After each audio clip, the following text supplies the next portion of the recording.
markets no longer believe we're going to get 50 basis points. The consensus is now for just 25. Now, everybody knows we're going to get a cut, but 25 basis points is not enough.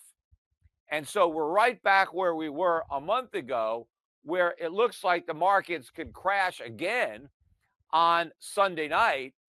And those central bankers are probably going to have a working weekend trying to figure out what to do about it come Monday morning, because I think the Fed is going to have to do something to let the markets know that it's going to get 50 basis points. Because if it doesn't get 50 basis points, right, it's going to have a tantrum.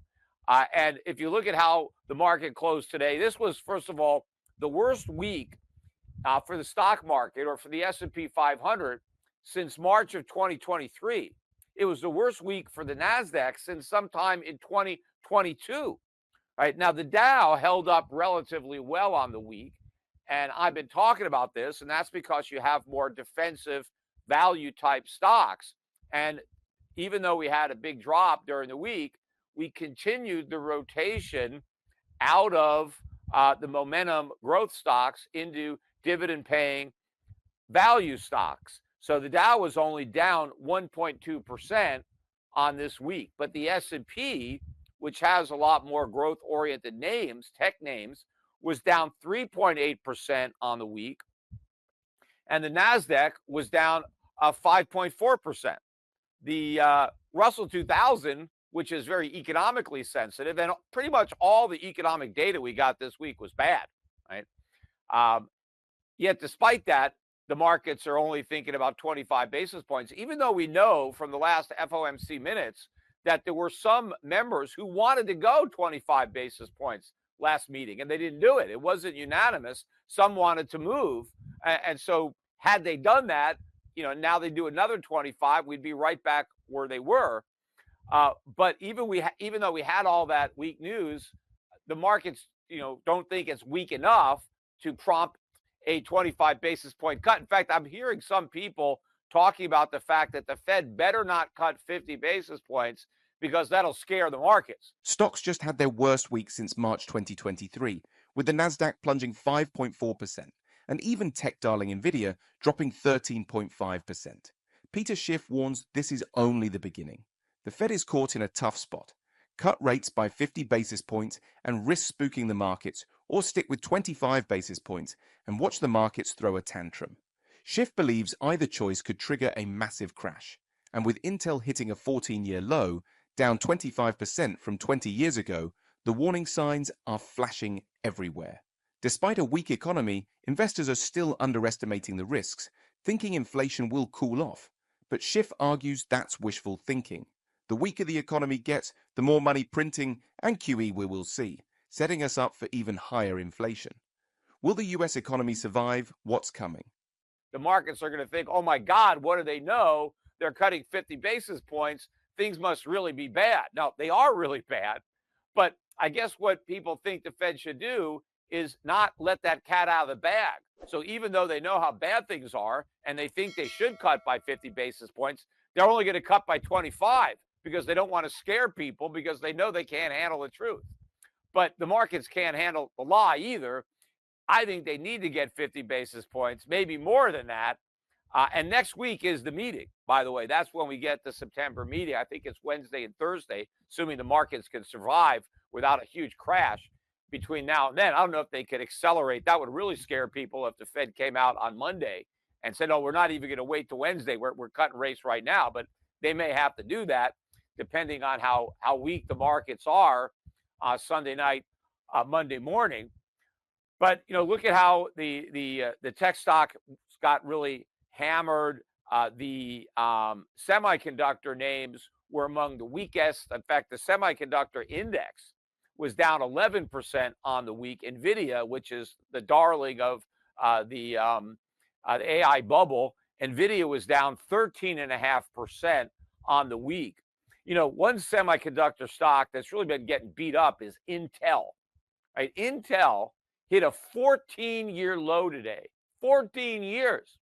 And also, to put this in perspective, Intel today is 25% lower than it was 20 years ago. 20 years ago.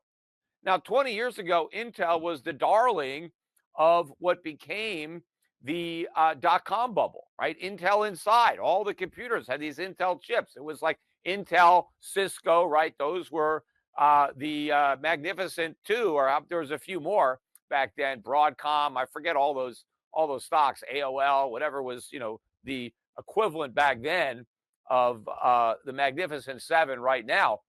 But that shows you how these stocks that are so universally loved can, become out of favor. You're talking about a 25% decline over 20 years.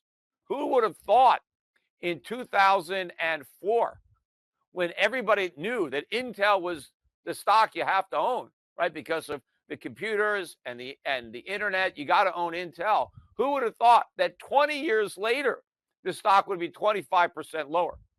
And of course, inflation, we've had a lot of inflation over the last 20 years. So that 25% in real terms represents a much bigger loss of purchasing power. So everybody needs to keep that in perspective when you're thinking about all these hot stocks, these must-own stocks that people are buying today, and that includes cryptocurrencies. Look at what happened to Intel. The same thing can happen to a lot of today's darlings. But, also a good example of what I'm talking about the rotation into value. There are a number of stocks that we own in our portfolio that hit 52-week highs this week. In fact, even today, we had some stocks that were hitting 52-week highs.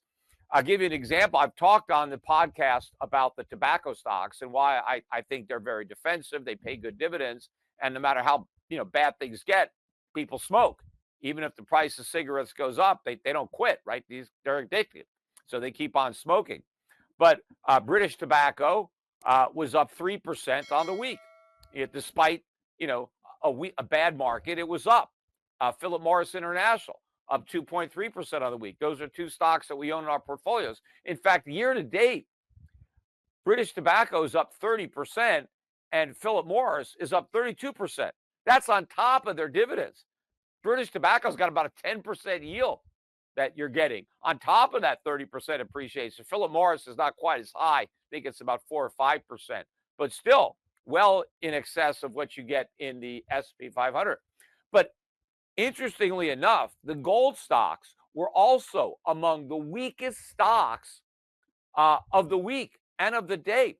The GDX was down 6.5% on the week. And the GDXJ, that's the junior gold miners, so they're more volatile, was down 8%.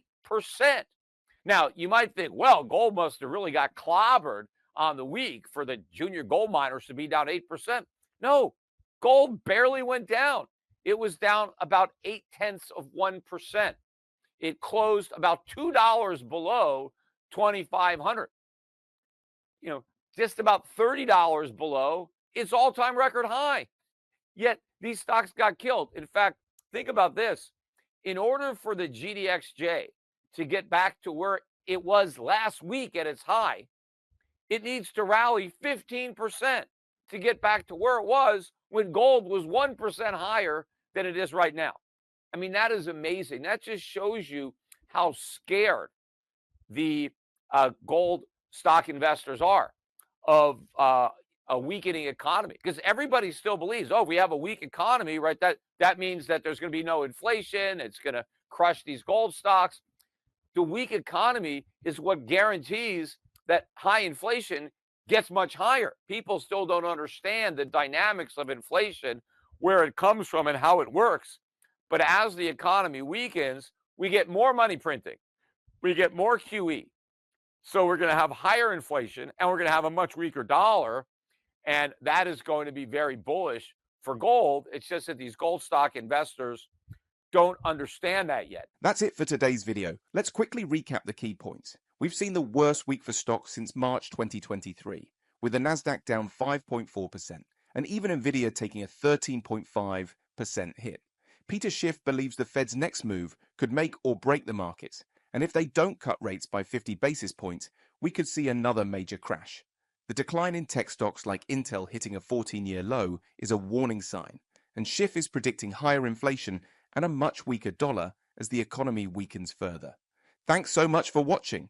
If you found this video helpful, Don't forget to give it a thumbs up, subscribe to the channel, and turn on post notifications so you never miss an update.